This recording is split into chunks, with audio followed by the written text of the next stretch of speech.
औज़ुबिल्लाहिमिनश्शैतानिर्रजीम बिस्मिल्लाहिर्रहमानिर्रहीम अस्सलामु अलैकुम वरहमतुल्लाहि वबरकातुहू। तमाम दोस्तों को चैनल के अंदर खुश आमदीद कहते हैं। बात करने वाले हैं मोहब्बत के बहुत ही पावरफुल वजीफ़ा के हवाले से। सबसे पहले तमाम लोग जो चैनल पर नए हैं काइंडली चैनल को सब्सक्राइब करके बेल आइकन को प्रेस कर लें ताकि आने वाली तमाम वीडियोस आप तक आसानी के साथ पहुंच सकें। बात करते हैं आज के वजीफे पर। बहुत ही परफेक्ट पावरफुल वजीफा है। इंशाअल्लाह ताला ये वजीफा करने से आपका महबूब आपके प्यार में दीवाना हो जाएगा। हर किस्म की जायज़ मोहब्बत के लिए, जायज़ मकसद के लिए ये वजीफ़ा 100% इफ़ेक्टिव है। चंद ही मिनटों में आपका महबूब इंशाअल्लाह ताला आपके प्यार में मुब्तला हो जाएगा। उसके दिल में आपकी दीवानगी पैदा हो जाएगी। बहन भाई के लिए, मियाँ बीवी के लिए, दोस्तों के लिए, हर किस्म के जायज़ मकसद के लिए ये वजीफ़ा 100% इफ़ेक्टिव है।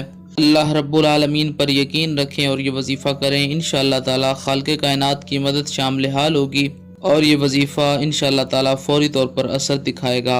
आपने करना क्या है, सिंपल सा आसान सा वजीफ़ा है। 11-11 बार अव्वल आखिर में दुरूद पाक पढ़ लें। उसके बाद 3 बार सूरह अल फातिहा पढ़ें, 372 बार या वदूद पढ़ें और 9 बार सूरह अल कौसर पढ़ें।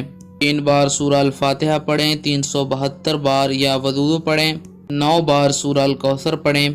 पानी पर दम करें और जिससे आप मोहब्बत करते हैं उसको पिला दें। अगर वो इंसान आपके पास नहीं है, उसकी तस्वीर है, तो उस तस्वीर पर फूंक मार दें यकीन कामिल के साथ। इंशाअल्लाह ताला फौरी तौर पर असर दिखाएगा और उस इंसान के दिलो दिमाग के अंदर आपका ख्याल, आपकी सोच आ जाएगी। अगर तस्वीर भी नहीं है तो उसका नाम लेकर उसी की माँ के नाम के साथ आप ये कलिमात कह सकते हैं कि फ़लाँ बिन फ़लाँ जो है उसके दिल के अंदर मेरी मोहब्बत पैदा हो जाए जायज़ तरीक़ा से। इंशाअल्लाह ताला अल्लाह रब्बुल आलमीन की मदद शामिल हाल होगी और चंद ही लम्हों के अंदर उस इंसान के दिल में आपकी मोहब्बत की तड़प पैदा हो जाएगी। उम्मीद की जाती है आपको मुकम्मल तौर पर समझ आ गई होगी। मज़ीद वीडियोज़ और अपडेट्स के लिए चैनल को विज़िट करें। अस्सलामु अलैकुम वरहमतुल्लाहि वबरकातुहू।